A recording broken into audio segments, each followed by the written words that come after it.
Patience Michael is 25 years old, a native of Ibesikbo Asutan local government area in Akwa Ibom State. Patience was born with hearing and speech impairment. Despite her condition, she showed interest in learning, but her education was cut short at primary 6. Her mother explains that persistent stigma and the absence of a special school suitable for Patience's academic needs made it impossible for her to continue her schooling. The challenges of raising Patience fell solely on her mother, a petty trader who was rejected and abandoned by her husband in the early days of their marriage after the child's condition became evident. With little income and no external support, the woman struggled for years to provide care, education, and basic needs for her child. The biggest challenge that I face on her is if to say I have helper that will help me to push her, to train her, to enable her to do one thing or the other. I am not the one who brought her to this world. It's God that he should show mercy. Mercy is what I'm asking for. Patience is not alone in this, as there are a number of similar cases across the country that demands urgent attention. When it affect me, you affect my this, because it's a big train.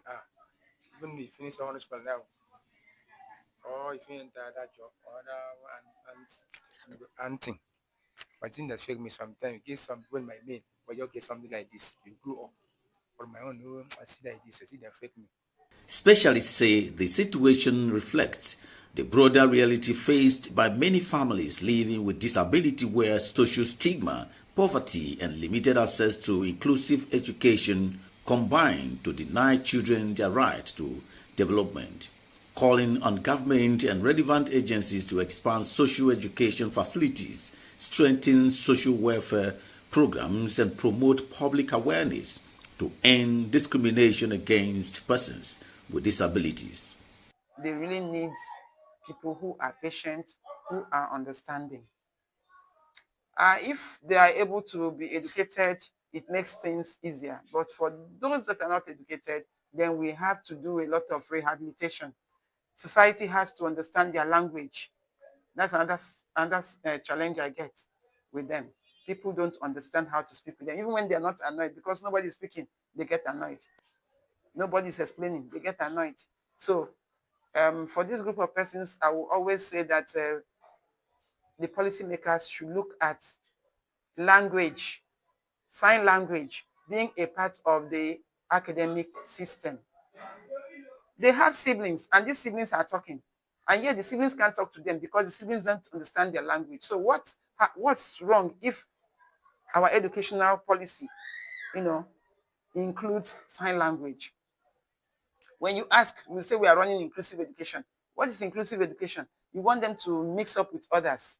How can they mix up with others when the teachers are not signing? The teachers are just writing on the board. So these are some of the challenges that this group of persons have, that if we can look into it, it will make things easier for them.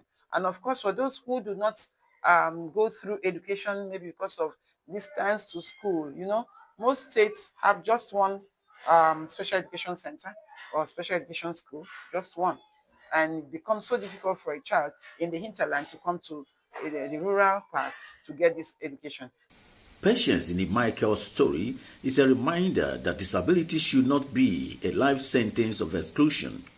Advocates insist that meaningful policies and community support are needed to ensure that no child is left behind because of physical challenges. Kelvin Samuel, NTA News.